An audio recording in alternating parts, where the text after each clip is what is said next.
What does it actually mean to live with sharks in today's world? Are shark populations recovering, or are they just moving so that we see them more? And how do we make sure that conservation success doesn't lead to conflicts? All of these questions and more are going to be answered today as we are joined by Senior Conservation Officer and Living with Sharks project lead, Kat Gordon. I'm your host, Mark Stokes-Packer, and you're listening to Series 2 of the Shark Trust podcast. Kat, welcome to the podcast. Been a long time coming. We made it here. Finally. And we did try this literally last week and the batteries died, so it's fine. We've got it this week, it's fine. We've got new batteries. To get us started, to get the listeners to know who you are, could you tell us who you are, what you do, how long you've been here? So, my name's Kat Gordon. I'm Senior Conservation Officer at the Shark Trust. I have been here for over 15 years now. Long enough, we were just laughing that I have old logo on my mug still. So that's how long, that dates how long I've been here. I started out as Conservation Assistant when I first joined back in 2010. Moved through to Conservation Officer, now Senior Conservation Officer, and I lead the Community Engagement Programme. So that includes a whole different scope of work. It includes all of our citizen science initiatives, so the Great Egg Case Hunt, the Shark Log, the Great Shark Snapshot, the Basking Shark Project. It's the Project Shark work, so I'm project lead for that work, which is a project led by ZSL and Natural Resources Wales.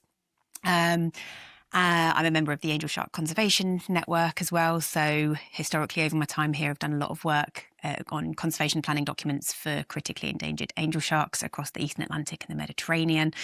So yeah, it's fairly broad, but essentially it's the main things are the citizen science initiatives, and then developing this new work package, Living with Sharks. You do a lot. And throughout that time, have you had like a highlight? Have you had a favourite bit of your job so far? Ooh. Other than working with me? Well, clearly, and the rest of the team, of course. Yeah. I think being here through some of the policy changes has been really interesting, like how the fins naturally attached has progressed from those early days with fighting to get that included, all of the loopholes that there were with that kind of piece of policy, and just the tenacity of going back year on year to kind of keep fighting, try and get it passed and get it across the line, working to get that implemented in other sea areas, and just, the tenacity that it takes to kind of go through with these campaigning moments and see them through. Yeah, I think you kind of got the nail on the head about how much effort, how much time it takes to get something through. And if it doesn't work one year, you just go back the next year, you just keep going, keep plugging. Absolutely, yeah. When was it in your entire life where you thought, sharks is for me, this is what I want to do? I might have to say it was kind of by accident. It was always going to be it was always going to be wildlife. It was always going to be environmental based. But I grew up in the middle of the country, so I didn't get to go to the seaside that much. I wasn't that exposed to kind of marine biology. I was obsessed with David Attenborough and all of the documentaries that he'd create, and would watch those really avidly. But I was out in my parents' garden. I was looking at the bugs and the insects and the plants. So it was a lot more terrestrial based for me growing up. I don't think it was a surprise that I went into kind of environmental conservation sector. Sharks was a bit of a curveball growing up in kind of middle of England. It was only I was fortunate enough to start scuba diving when I was 14.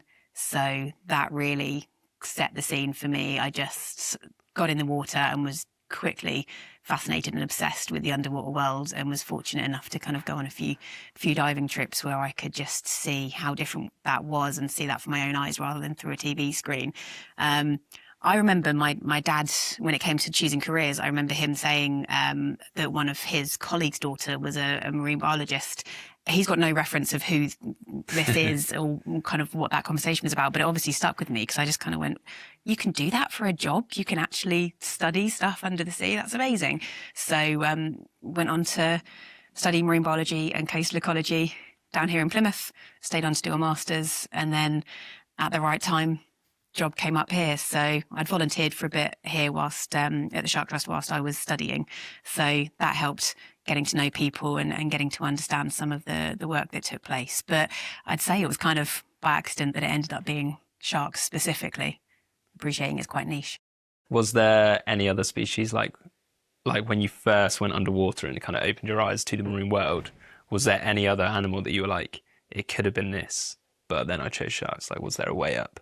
I do love narwhals. I've always loved a Narwhals. narwhal. I mean, when I was learning to dive, when we'd go to a new location, I'd always want to know if there's dolphins around. So there was kind of always an interest. But obviously that's a taboo subject now as well. So. I'm very glad you didn't become a dolphin lady. Now, since then, you've done all those amazing things you've spoken about at the Shark Trust. What does your day-to-day look like now? Like, what are you doing on a daily basis? It varies quite a lot. And I think the thing is with conservation, it doesn't necessarily feel like you end the day and you go, this is one product that I've seen through from start to finish and I've got something to show for it. It's just like, it's that plugging away with different things and different kind of packages of work. The Great Egg Case Hunt is one of our key projects, key initiatives. So that does take up a lot of time. We've got over 600,000 egg cases that have been submitted over the last 23 years now. So that project's huge. And I think even if we folded it, we'd still get people wanting to submit their egg cases to us. They'd still find their way to us. So that's always going to need a lot of time and investment just to make sure that all the records are coming through to our recording hub, okay, or through to the app, which isn't always quite so okay. So working with Harriet to make sure that project's up and running and that all of our dedicated egg case hunters have got all the resources that they need to go out and do their part in it, because we wouldn't be able to run that project without citizen scientists, community scientists taking part. So that's kind of a key area of work. Project Shark, we use the Great Egg Case Hunt in Welsh communities to encourage people in a lot in North Wales specifically to get out in some of the special areas of conservation and to do egg case hunts there. So that is again a key kind of programme of work for me. And yeah, living with sharks has just been kind of chipping away at it over the last year and just delving into it. And the more you kind of look down one rabbit hole, there's others that pop up as well. Let's focus in on living with sharks. So this whole series is going to be about living with sharks. We're going to go into a load of different topics. But when we say living with sharks, what do we actually mean? So it is a new area of work for the Shark Trust, but it is definitely something that is heavily embedded in all of our work. And I think always has been. We just haven't put a label on it. But it's essentially looking to a future where sharks are starting to see tentative signs of recovery, populations are looking healthier, and generally how we can manage their coexistence with people who are using the sea. Why is it that this conversation is becoming more important now? Like, why do we need to do this project at the moment? So shark conservation has got a platform that it just didn't have 30 years ago, and through huge kind of advocacy policy efforts through the Shark Trust, our colleagues in the Shark League, in the Historic Shark Alliance, thanks to many other people in the sector, we've got more species that have management measures now as well.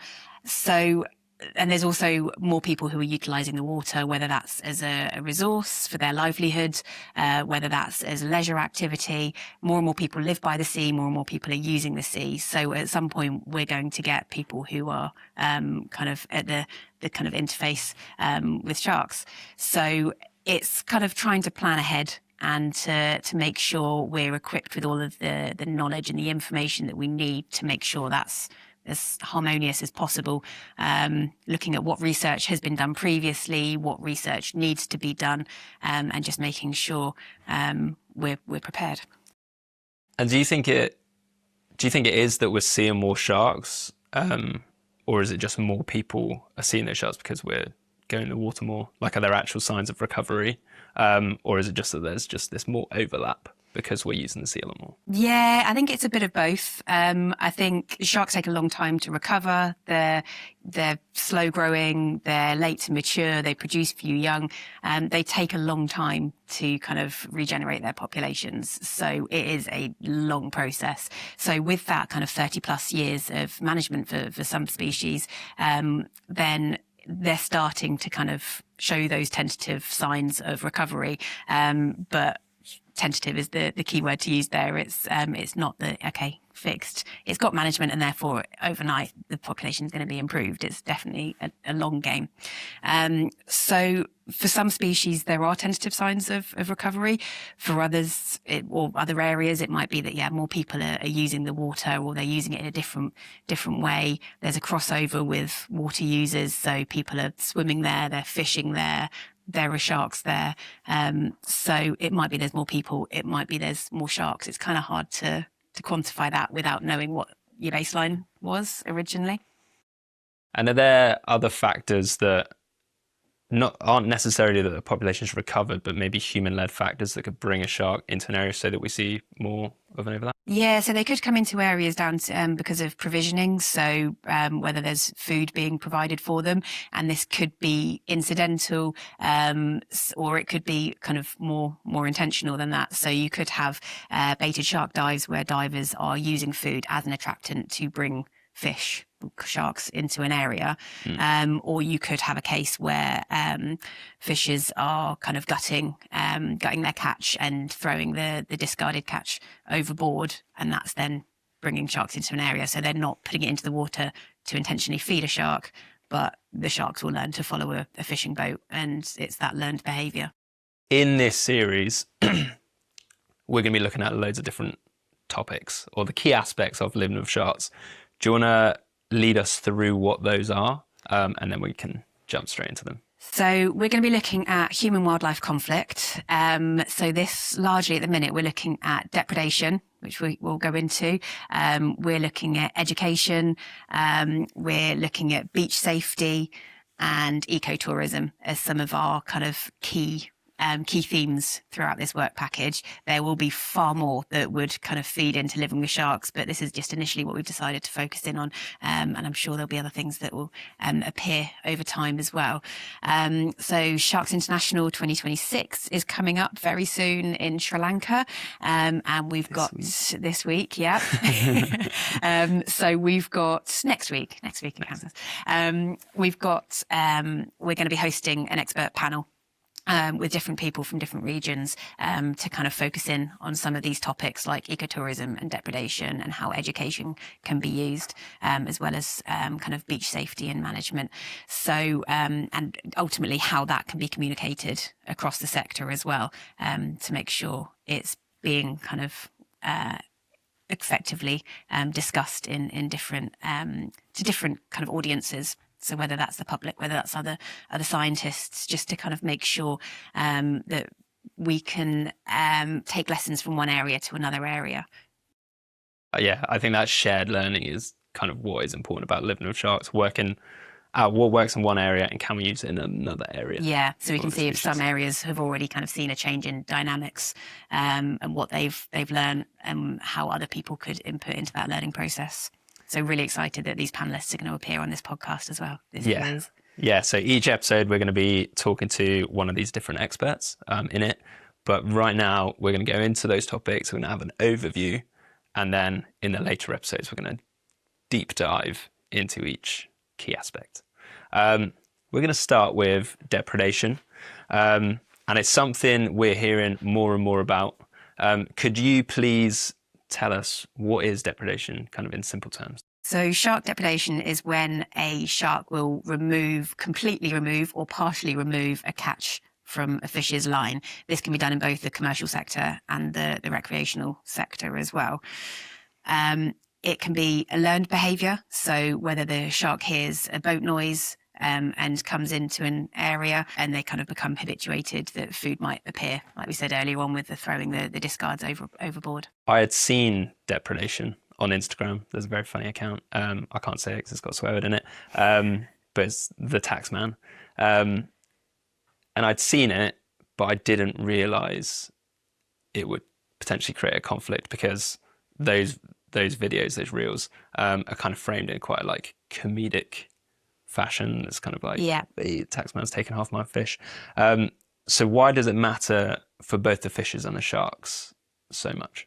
So for the fishers, it can have huge economic consequences. They're losing their catch, and also the time invested in kind of pulling that catch in. So ultimately, those two things are likely to change your perception on an animal or on a species. So it could then alter perceptions in terms of what those fishes are thinking about sharks. If it's happening to them frequently, it could end up putting them off of shark conservation. It's kind of what's the need for shark conservation? Sharks are everywhere; they're constantly taking a catch, so it's going to alter what they think about sharks. That can then have knock-on effects for conservation in areas where they may already potentially be looking at rolling back kind of any spatial measures or any kind of conservation management measures on certain species. So it can have huge knock-on effects for conservation and potentially set us back with rollback of certain measures.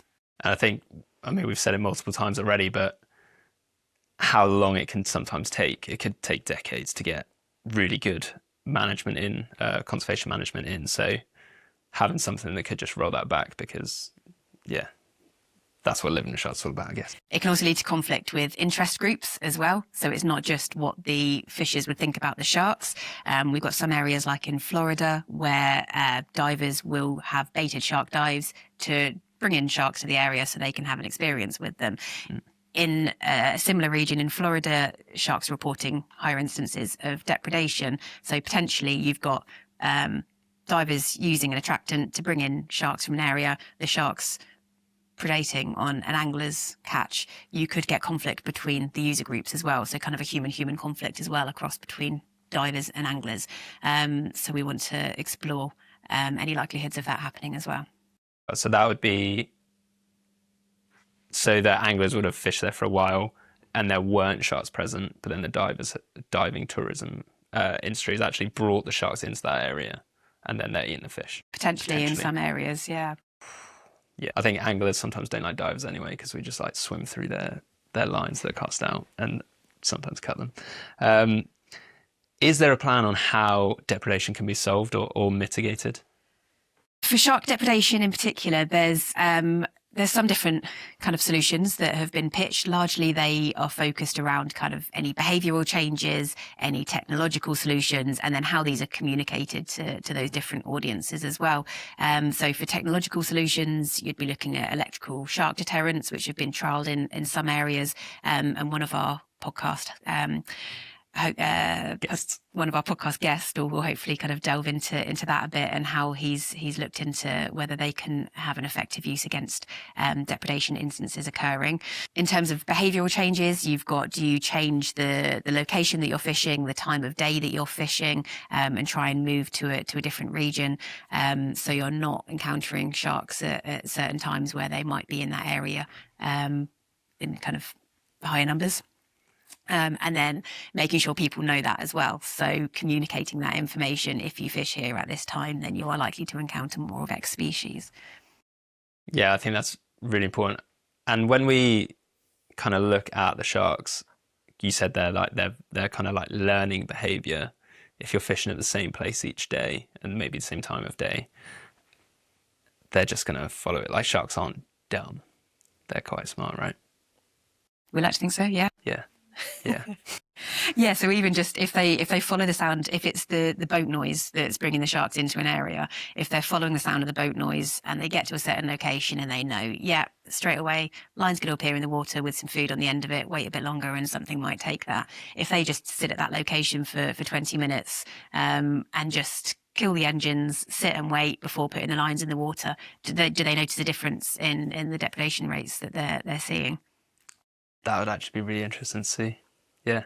I remember seeing a video and it was on this Instagram account. And they were like, right, we've arrived at the spot. And then they were like, in 20 minutes, we're going to catch fish. And then you'll see how quickly the sharks come. And the sharks are literally like hidden for those first like 20 minutes, but they're all there because they've followed the boat in. And then the moment the fish on the hook, it's like Sharknado, but underwater. And they're like, and they always get the fish. Okay, so some instances it might not make a difference. Yeah, some instances it might not, but that one was good. Anyway, we're going to take a really quick break just to hear from the sponsors of this episode, of this whole series, Surf Ears. So please, once you've listened to the advert, come back and we're going to hear more about the key aspects of living with sharks with Kat. This episode is brought to you by Surf Ears, the earplugs that let sound in but keep water out. perfect for diving, surfing or snorkeling. Surfears 4.0 feature a re-engineered fused core and mesh design, paired with tough silicone rubber, making them more durable than ever. They're designed with sustainability in mind, using materials like ocean plastic and recycled silicone. We've tried them and honestly, they're a game changer. Comfortable, eco-conscious, and they actually work. Thank you Surfears for sponsoring this episode and keeping our ears happy and healthy. Hey, welcome back. Thank you for listening to the break. Kat, we're going to go straight into the next aspect and we're going to focus on ecotourism. Yep. Sound good? Definitely. Okay, so it's often seen as kind of like a win-win. They're like, if you bring sharks into an area or sharks are in an area and you run an ecotourism, the sharks stay alive and the local people, instead of fishing sharks, are then making loads of money because they're running the tourism bits. But if we look at what actual good ecotourism looks like for sharks, what does that look like? Can you paint a picture? Yeah, and I think it can often be oversimplified that alternative livelihoods, you go from someone who they stop fishing one day and then they can go straight into that realm of ecotourism, when actually there's a lot more to consider in terms of the cost of retraining, the cost, the capital for like buying vessels and all of the kit that would be needed, building up a reputation. So I think it's challenging for someone to kind of step into those different shoes. And actually, again, speaking through to Divya, another one of our podcast guests, she's also seen that you get that kind of generational loss, that if someone later down the line then wants to come back into fishing, it actually means there's generational information isn't being passed down. Like, don't go into that river, don't wade through there because there's bull sharks there. So information is kind of lost. But tourism and ecotourism, I think the two can sometimes be confused a bit. Ecotourism, essentially though, good shark ecotourism should be well managed, it should be controlled, and it should be sustainable. Marine guidance and code of conduct can help keep crews, customers, and the sharks safe as well. So ensuring that any guidance in an area is being followed. That might change as well and be dynamic based on time of the year, time of the day, and which species you're going to see. I guess as we're talking about it, if we're seeing more sharks and more people getting in the water, that those behaviours might change as they get used to seeing people more often and people get used to being around sharks. So those code of conducts might be good if we made it this year, but then in 2030 it could be tweaked, changed. Yeah, or even looking at the conditions as well. So what the weather's doing, what the surf's doing. So are the waters really turbid and really murky, or are they actually quite flat, calm and clear? So looking at what different conditions and kind of sea state and weather is really key before you're putting people into the water as well. And where can it go wrong? Where could ecotourism, where could it go wrong when we're talking about sharks and rays? So it can be wrong if you're not if you're not reading a situation and looking at the conditions. So are you by that murky river mouth where bull sharks live? Probably don't go in the water. Are you in an area where tiger sharks are known to give birth? Again, maybe look at a different time of year. Then are fishing boats gutting their fish nearby in a harbour? Okay, you might see more sharks, but maybe it's worth considering the safety aspects there as well. So there's definitely a lot to look into in terms of when you're getting into the water. So if you're looking for an ecotourism experience, really researching the species that you want to be encountering and the operator as well, to make sure they're following kind of sensible practices. In the UK, we've got the WISE accreditation scheme that makes sure operators are wildlife safe. I know that there are other kind of initiatives elsewhere like Greenfins, but ones where the operators are kind of known to follow guidance and for kind of interacting safely with marine wildlife. Yeah, I know. I mean, what we've seen in the UK, because the blue shark kind of ecotourism is booming. It seems to be everywhere across the southwest at the moment, and Wales, and Morocco. They've worked with us, but they meet with a load of tourism operators, So you know that the ones that are going there are hopefully going to be following codes of conducts and stuff like that. Yeah, so they should be promoting safety for both the humans and sharks. So hopefully they're a bit more reputable than someone who's like, oh, they could be making a lot of money. I'm going to set this up today and take you out on like a little boat that they've bought off Facebook Marketplace. Other selling sites are available. Yeah. How do codes of conducts actually work? How are they helping sharks and people stay safe in the water? So they can transform shark-related tourism by making it that bit safer. It gives you some guidelines to follow.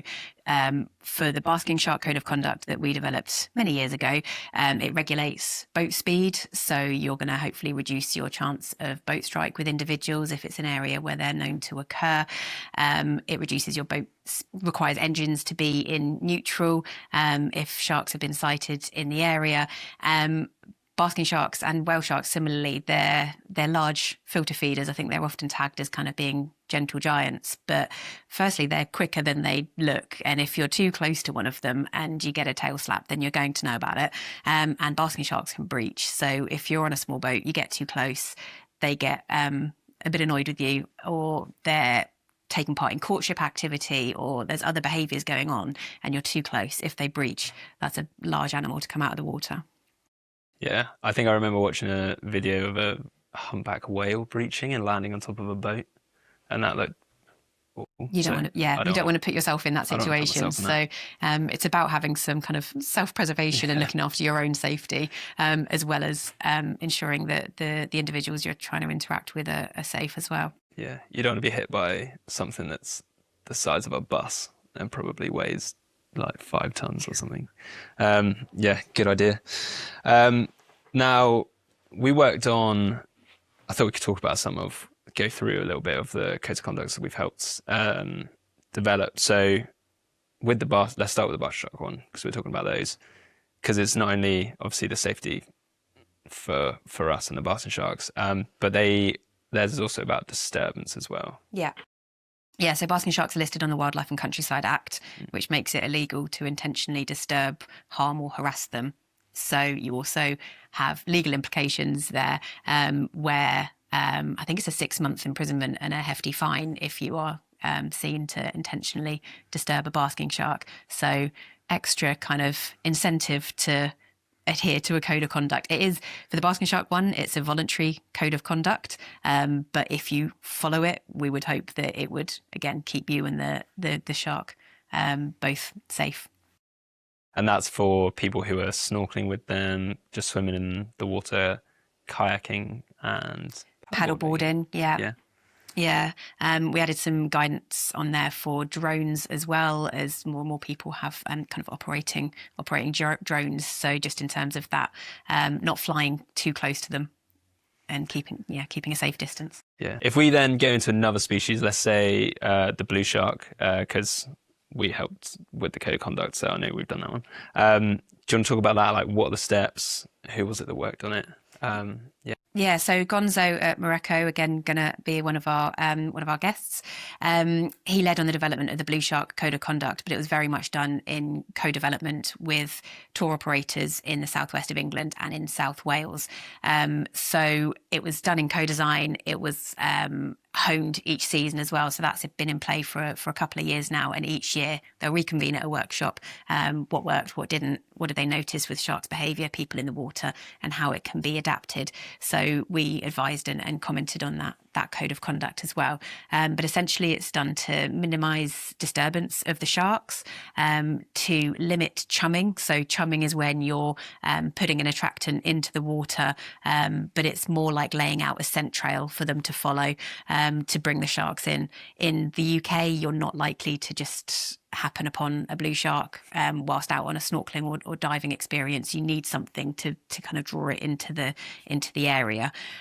So using the attractant to bring them in, which is more of the scent trail, and then not feeding them. So you're not kind of chucking in chunks of mackerel to actually feed the sharks. They're just following the smell in, but you're not feeding them at the other end.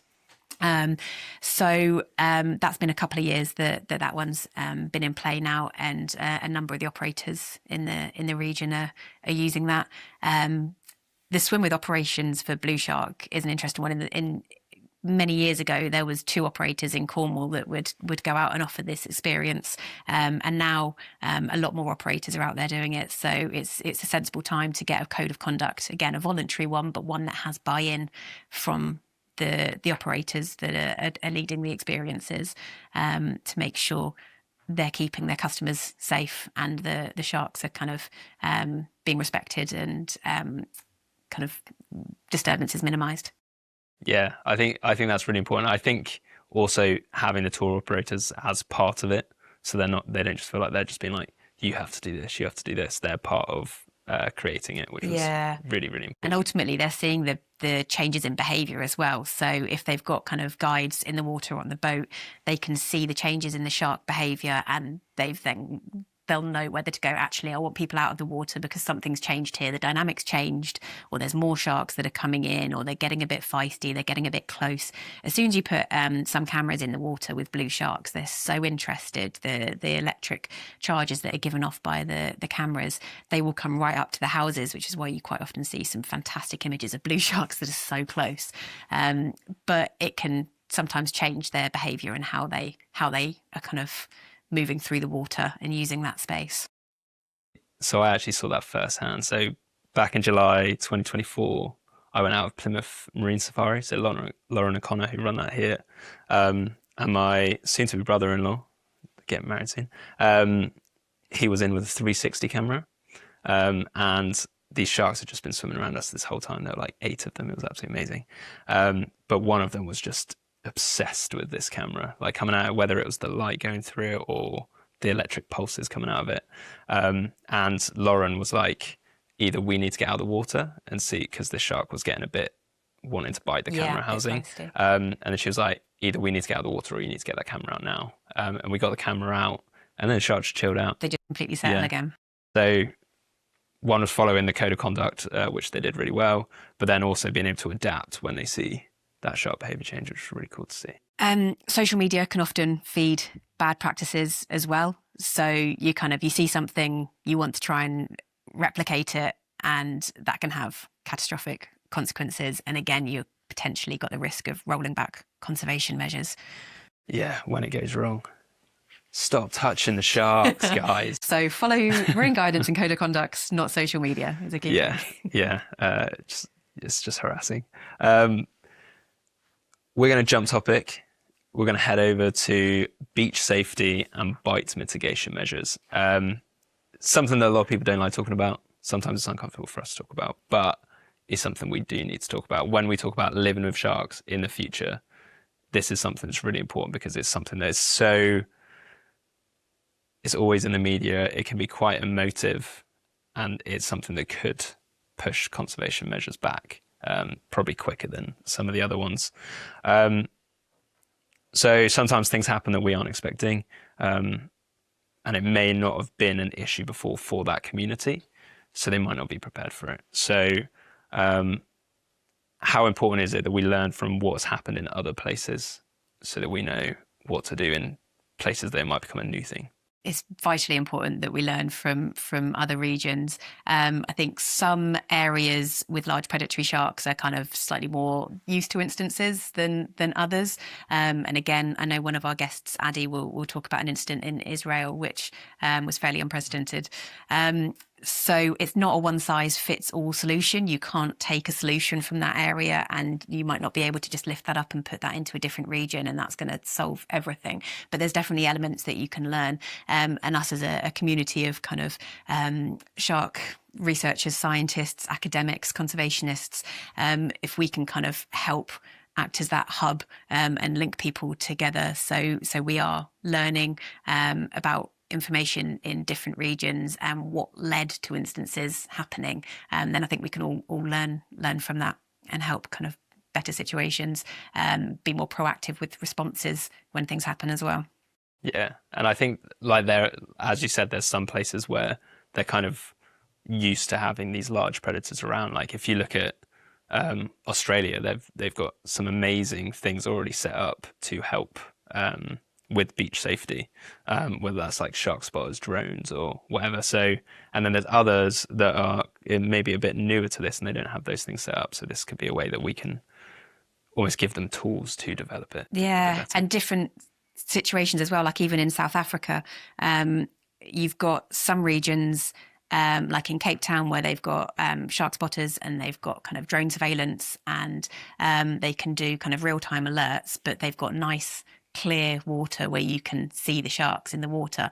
Other areas like KwaZulu-Natal, you're looking at very turbid, very murky waters with bull sharks, which are kind of near the bottom rather than necessarily on the surface. So a drone surveillance and a kind of monitoring system isn't going to work in that region where you've got murky water and sharks that are inhabiting it in different ways than kind of further along the coast. So what works in one area won't work in another. And it's not only kind of about these by instance or about the technologies, it's also there's other factors that feed into the response to these instances as well. What kind of do you think those are? So being prepared is definitely vital, which appreciating that can be challenging if you're in an area where you're not expecting something to happen. And I think that's where kind of network of people in the sector can really help here. But being prepared is definitely key, and considering knock-on consequences for other people within the area. So whether that's water users, whether that's businesses, and any kind of knock-on consequences that there may be.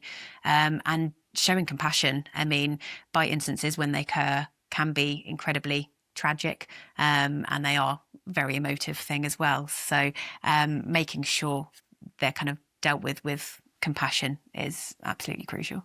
Yeah. And then from a conservation perspective, what's the risk of reacting badly to these events or having poor media? So any kind of perceptions are going to be shaped by socio-economical beliefs, by economics, by any past instances that may have occurred. And if these are all negative, then there's a huge risk that we can have opposition to management measures, and then we risk undoing decades of conservation.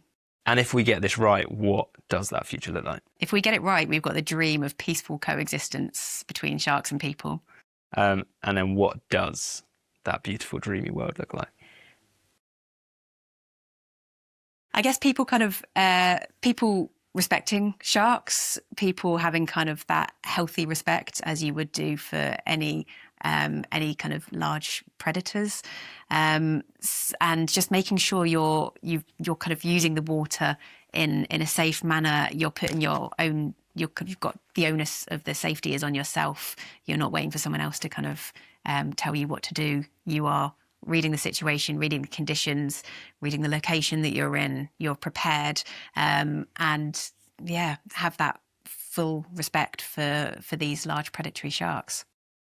Yeah, I think if kind of that then highlights the importance of like education as well. So knowing like in that region where you are, what sharks you have, what are the risks that could come into play, and not just with sharks, but also currents and stuff like that. And then having all the tools to make that decision of whether you're going to go for a swim, whether you're going to go for a snorkel, could be really, really important. And if we go on to the next topic, how much of this issue is actually about human behaviour rather than actually about sharks? Huge amounts. So, I mean, if we're looking at human wildlife conflict, it's also about social science and the people that are involved in those different areas as well. When speaking to Adi Barash recently, one of her comments was that sharks aren't unpredictable, humans are.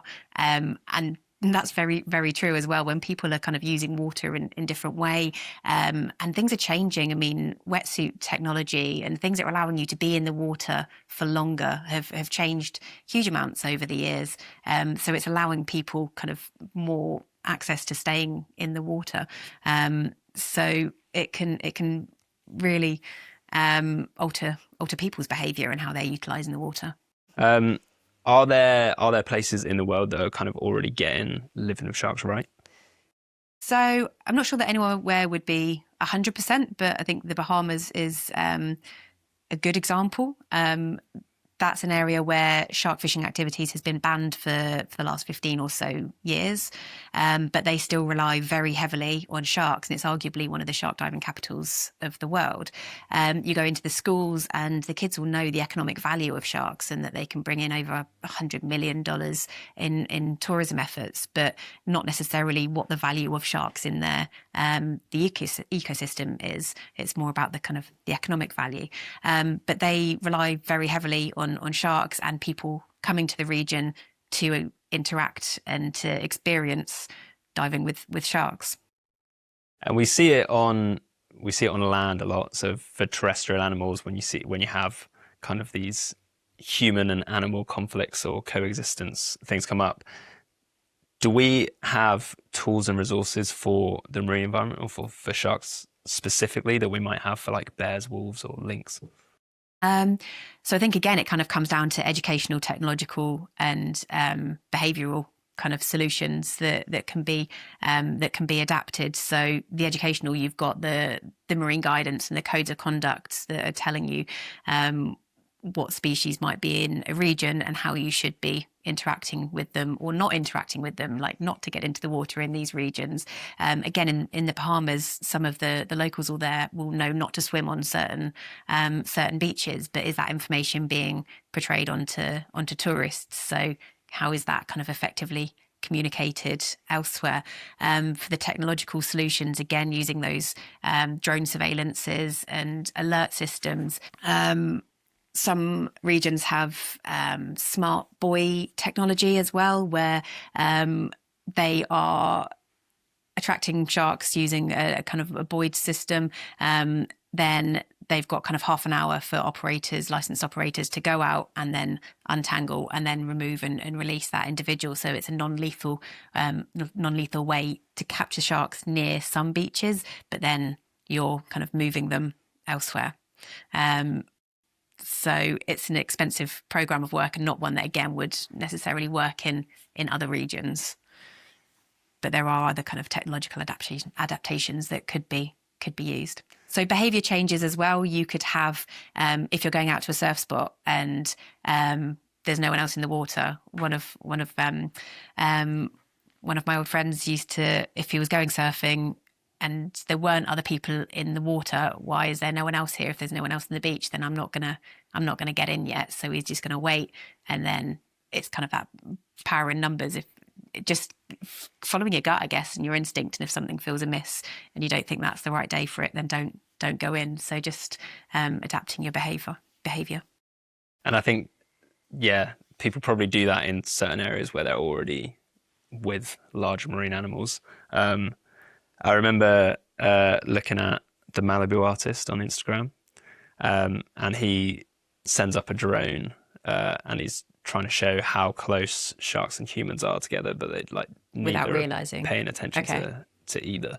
And you'll just see like surfers just sat out on their boards waiting for a set to come in, and then just like a massive great white just swims under the board and goes the other way, and neither are looking at each other. Like the surfer can't see it because the sun's reflecting on the water, and the shark is clearly looking for like rays or something like in the sand and is just swimming on by, because I think they're juveniles that are feeding on the rays in that area.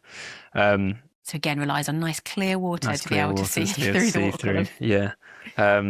So yeah, but again, in those ones, I think it's the advice in that area is, go in a group. There's usually like 5 of them and they're all kind of quite close, and don't go at dawn and dusk when there's loads of the sharks looking for those rays. Yeah, so that definitely ties in with behavioural changes, but also the educational side of things is how is that information being shared? Yeah. Local Community possibly know about that, but if you've got tourists coming into a region, how is that information then going to be presented to other people? Yeah. We're going to take another break because this is a very long episode today, thanks to the new batteries. So please stick with us, and we're going to talk more about living with sharks, and then also find out what is Catch's favourite shark. Hey, I'm Hetty. Thanks for listening to the Shark Trust podcast. Did you know that you can support our work protecting sharks and rays? Here's just some of the ways you can help today. Join our community of passionate shark supporters and gain access to exclusive events and content by becoming a Shark Trust member. could adopt these incredible animals, directly supporting our conservation efforts and research projects. Make a donation today. Every donation makes a huge difference. Your contribution will go towards funding our vital work all across the world. And finally, if you want to get more hands-on, you can take part in our citizen science projects. Your data and observations are invaluable to understanding the world of sharks. Together, we can make a difference. Visit our website to find out more and take action today.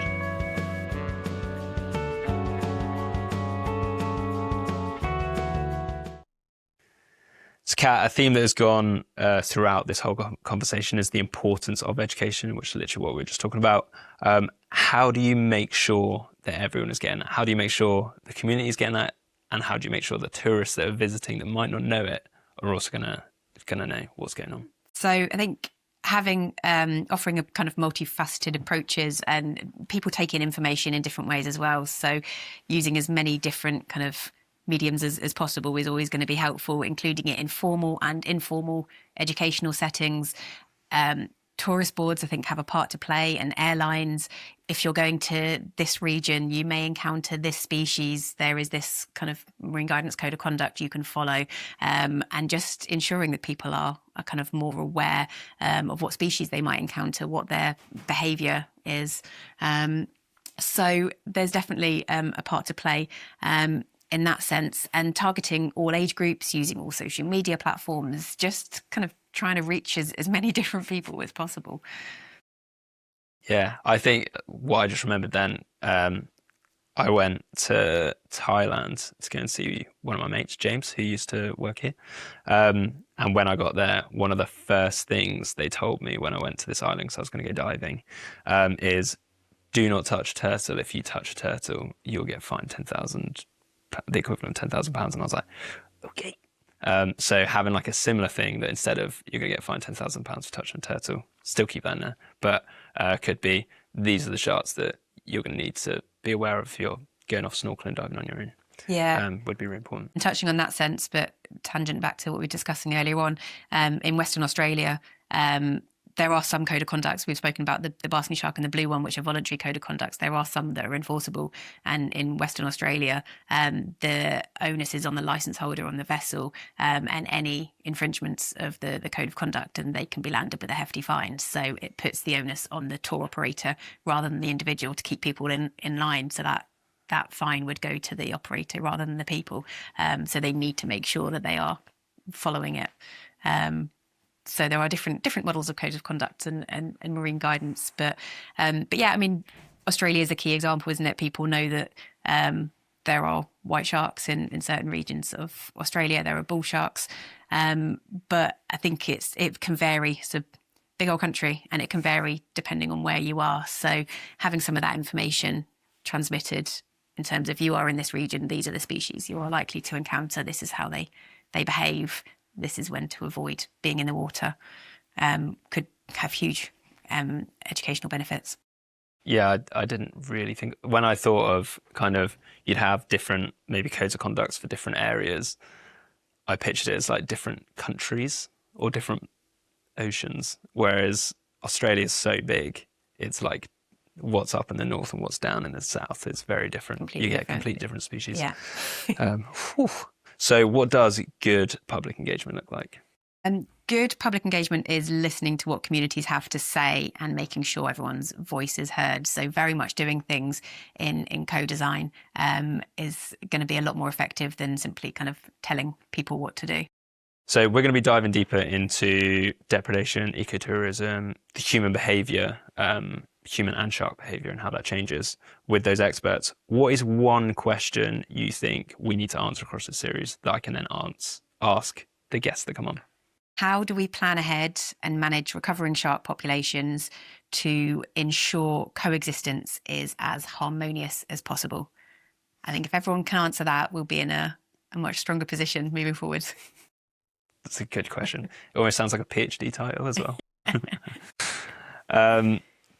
Now, we are coming to the end of today's episode. Some episodes are a bit deep. You talk about, not necessarily the positive things that I like to talk about with sharks. We talk about some of the conflicts. So we want to bring it back to why we love sharks. So Kat, how we like to end all episodes, and you didn't get to do in series 1 because you were on maternity leave.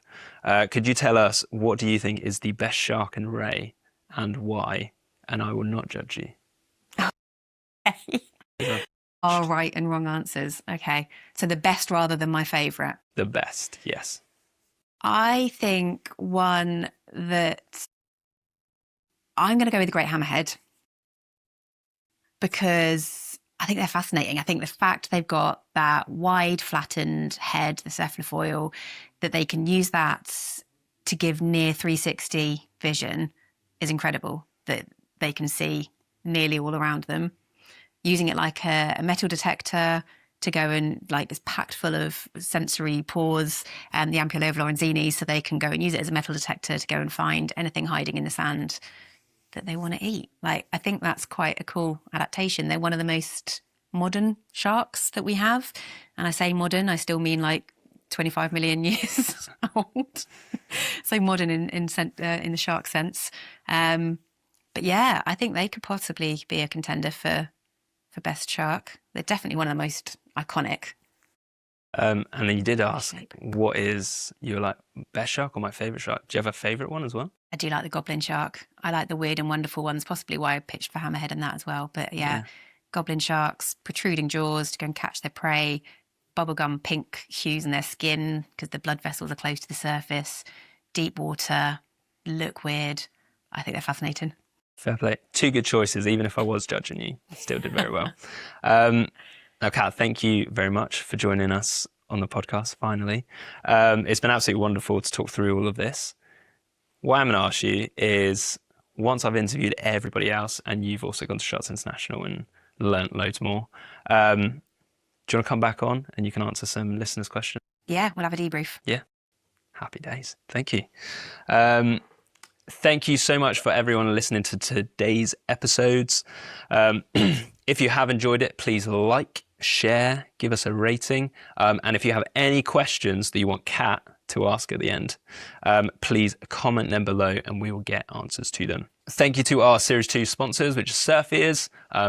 If you go in the water at all, please get some earplugs. Surf Ears are amazing.